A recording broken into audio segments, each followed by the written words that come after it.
Oke, bismillahirrahmanirrahim. Assalamualaikum warahmatullahi wabarakatuh.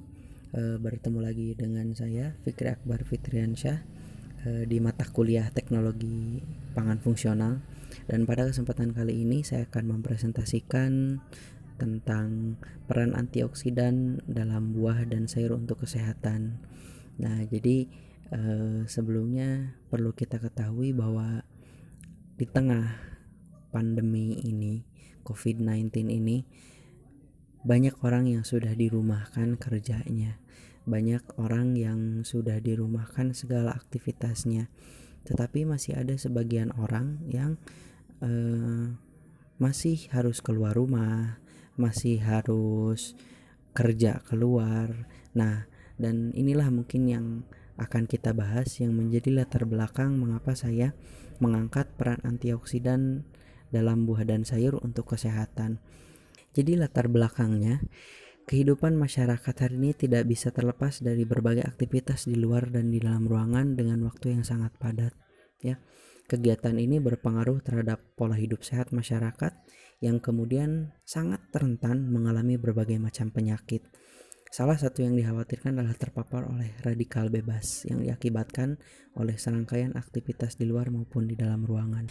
Ada kekhawatiran untuk orang-orang yang, terutama orang-orang yang sering beraktivitas di luar ruangan, ya, terpapar polusi dari rokok, dari dari kendaraan, asap kendaraan, dan khawatir akan terpapar oleh radikal bebas.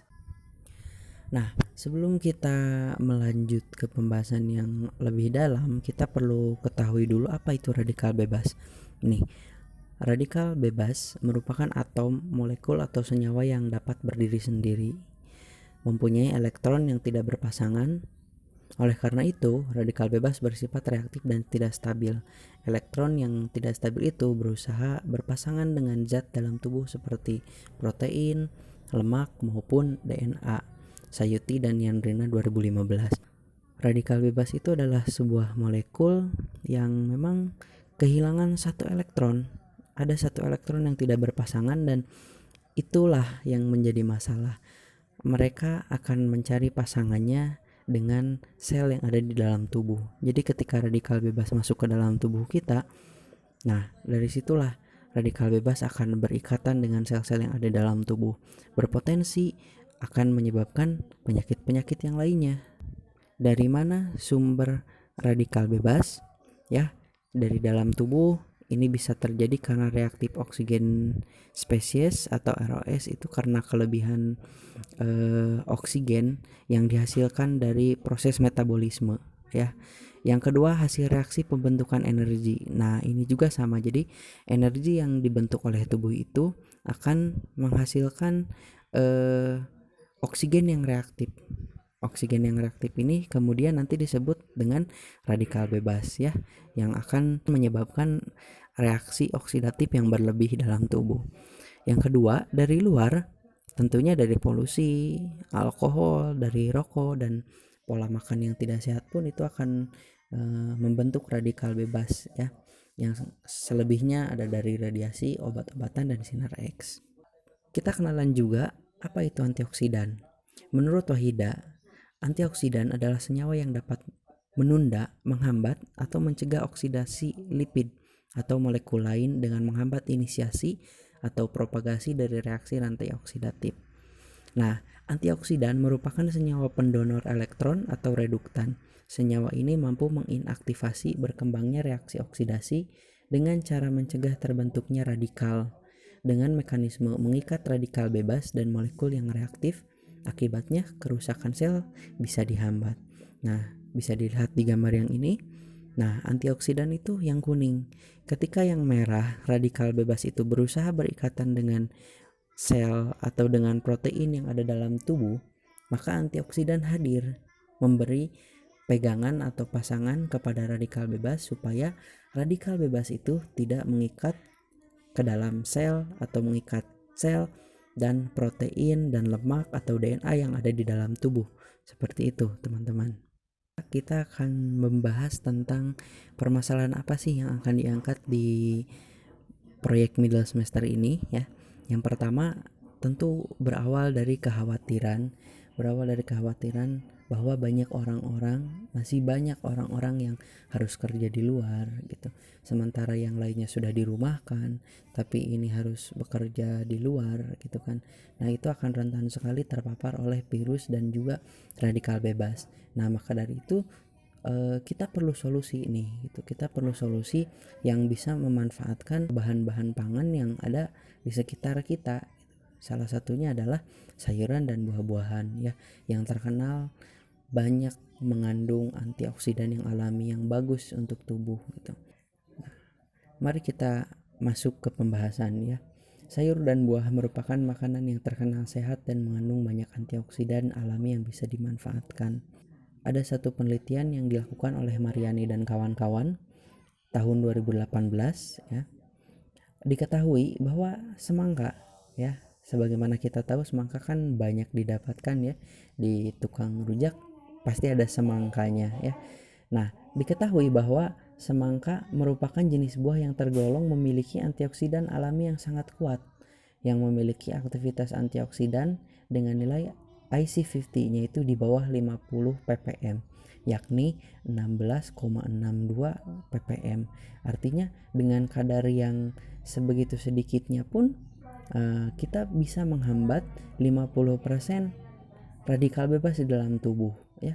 Selain itu, satu lagi, tomat ya. Tomat ada di sambal, ada di jus tomat, ada di bahan masakan yang lainnya, bahkan dijadikan sebagai pelengkap masakan lainnya. Nah, tomat mengandung antioksidan alami yang memiliki aktivitas antioksidan dengan nilai IC50-nya sebesar 44,06 ppm. Nah, ini berdasarkan penelitian dari Andayani pada tahun 2008. Selain antioksidan, likopen adalah zat yang memberikan warna terhadap kedua bahan pangan ini. Tomat dan semangka sama-sama punya warna merah. Nah, merah itu dihasilkan dari zat likopen yang ada pada keduanya gitu. Nah, dalam penelitian dilakukan oleh Setiawati pada tahun 2019, dilakukan pengujian kadar likopen yang berhubungan dengan aktivitas antioksidan. Nah, bahwa semakin besar kandungan likopen berbanding lurus dengan kekuatan antioksidannya. Hal ini menguatkan bahwa beberapa kandungan yang terdapat pada buah dan sayur dapat dimanfaatkan sebagai antioksidan alami untuk mencegah radikal bebas. Bagaimana sih caranya antioksidan alami itu bisa menangkal radikal bebas? Ya, pertama seperti ini. Kerusakan sel yang diakibatkan oleh berlebihnya radikal bebas dalam tubuh menyebabkan banyak kerusakan juga yang dirasakan oleh tubuh. Ketika tadi misalkan si radikal bebas banyak berpegangan dengan sel-sel atau protein atau DNA atau lemak yang ada dalam tubuh, maka nanti akan merusak sel-sel itu sehingga nantinya akan berpengaruh terhadap kinerja tubuh secara keseluruhan. Nah, kerusakan sel berperan dalam patologi berbagai penyakit. Nantinya dari kerusakan ini bisa muncul penyakit jantung, nyeri, peradangan, kanker, diabetes, Alzheimer, dan lain-lainnya. Maka dari itu, peran antioksidan di sini sangat penting untuk menghambat laju pertumbuhan radikal bebas dalam tubuh dengan berperan sebagai pendonor elektron. Yaitu tadi, ketika radikal bebas nggak punya pasangan, nah antioksidan hadir, daripada sama sel tubuh mending sama saya, seperti itu kurang lebihnya. Selanjutnya ada permasalahan, antioksidan itu rentan panas, rentan sekali dengan pengolahan dan rentan sekali dengan panas. Maka dari itu buah dan sayur yang mengandung antioksidan yang tinggi perlu mendapat perlakuan yang sangat diperhatikan.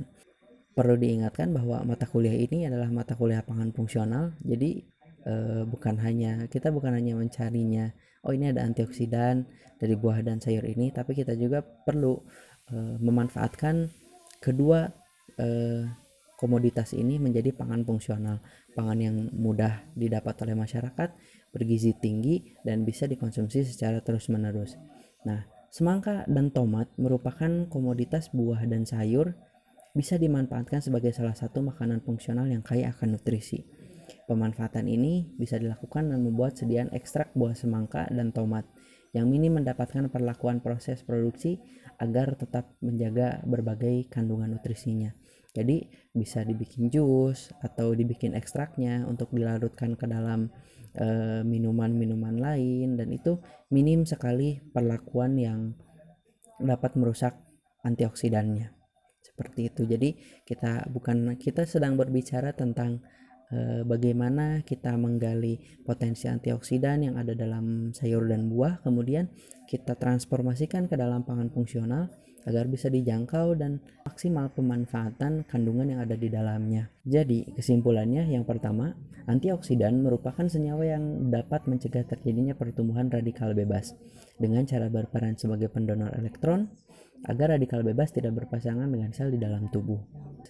Nah, itulah cikal bakal radikal bebas itu bisa menjadi penyakit degeneratif bagi tubuh kita.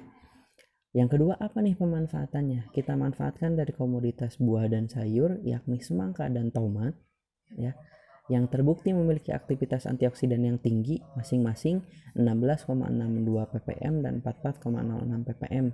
Itu IC50-nya ya, dengan adanya korelasi kandungan lycopene dengan aktivitas antioksidan, ya. Yang ketiga, perlu adanya pengembangan produk pangan fungsional agar buah dan sayur memiliki antioksidan yang alami baik. Karena tadi itu ya, dan rentan panas, maka harus dicari produk yang memang fresh gitu ya, seperti contohnya ekstrak buah dan jus atau olahan lain yang memang tidak akan merusak kandungan antioksidannya. Cukup sekian, terima kasih. Assalamualaikum warahmatullahi wabarakatuh. Yang dilakukan oleh Mariani dan kawan-kawan pada 2000 tahun tubuh. Nah, apa yang mau dimanfaatkan? Pemanfaatan buah dan sayur, yakni dalam hal ini semangka dan tomat ya.